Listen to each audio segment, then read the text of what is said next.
A study by the European Trade Union Confederation has revealed that nearly 40 million people, or 15% of the working population, couldn't afford a week's holiday away from home, either in their own country or abroad in 2022. This was despite pent-up demand post-COVID. And the concerns of holiday poverty, as it's called, are socio-economic, affecting the health as well as the well-being of the productive elements of society. This report puts things into context. Holiday poverty is a real and growing issue. It refers to the situation where individuals or families cannot afford to take a holiday, even for a short period like a week. This is often due to financial constraints, rising living costs, and stagnant wages. For example, in Europe, nearly 40 million workers were unable to afford a week's holiday in 2022. This phenomenon highlights the economic divide, where many people are unable to enjoy the benefits of taking a break from work, which is essential for mental and physical well-being. These anti-immigrant protests in Rotterdam, in the UK, may be symptomatic of a deeper malaise. The xenophobia comes from a lack of appreciation of plurality, pent-up resentment.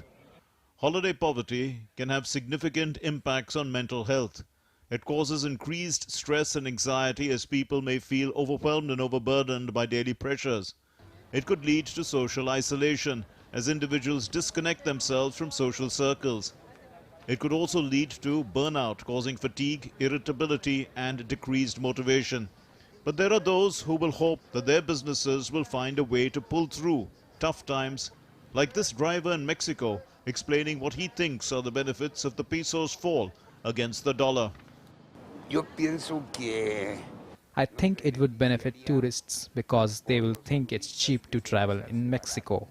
A high dollar price favors them. Camacho's is probably wishful thinking, similar to these locals on a Beirut beach, as thousands flee their country amid fears of an all-out war with Israel. When the tourism season started in municipality, it was already a challenge, but we are not afraid. Paris is hosting the Olympics, considered the greatest show on earth, but despite that, holiday poverty has impacted the tourism industry.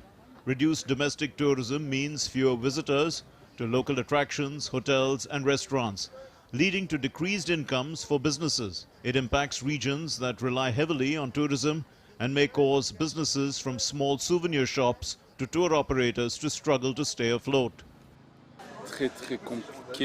The month of July was very hard in terms of revenues and customer turnout. We have a decrease of around 30% compared to what we had during the same period last year. At a social and cultural level too, it would indirectly impact preservation of cultural heritage and traditions. What we see here is an example of Venice limiting tourists to protect its rich heritage. Though not directly linked to holiday poverty, indirectly it has the same impact. Well, the people won't be as pleased because it's a very beautiful city and people won't be able to see it in the same way maybe. But I don't know, I think it's sad that the locals are so affected. All in all, addressing holiday poverty in whatever form is good for individual well-being and also for sustaining the tourism industry and economies that depend on it. The Economic Brief, DD India.